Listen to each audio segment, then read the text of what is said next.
Here's the best grappler in each UFC division. Now for me, I consider grappling to be the combination of both wrestling and BJJ skills. At flyweight, do I even need to say Alexander Pantoja? Bantamweight, I've gone with Umar. Now I know people are going to say, well, Merab was able to out-wrestle him. No. When they were fresh, Umar was getting the better of the wrestling and the grappling exchanges. However, Merab was able to take over as Umar gassed, but if you're talking skill for skill basis, Umar's better, in my opinion. Featherweight was tough, but I've decided to go with Aljamain Sterling. Now, I know you're already typing in the comments, well, Evloev actually beat Aljo. First of all, I think that Aljo actually won that fight.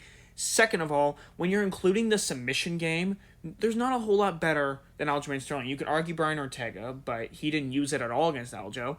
And you can argue Diego Lopez, but he doesn't have the best wrestling game. And I think that Aljamain's control is better than Diego Lopez's submission abilities. At lightweight, I've gone with Ilia Topuria.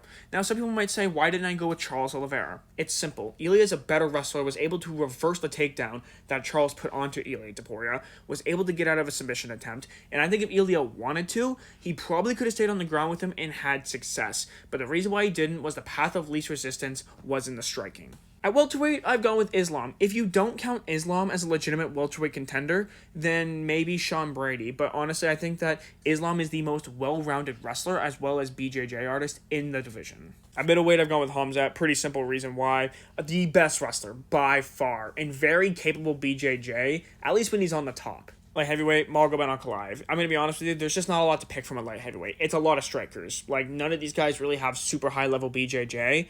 But the most competent wrestler is Magomed Ankalaev. At heavyweight, I've gone with Tom Aspinall. I know some people might say, what about Gelton Almeida? I think that Tom would out-grapple, and I think he would have an absolute field day with them. But let me know what you guys think down in the comments.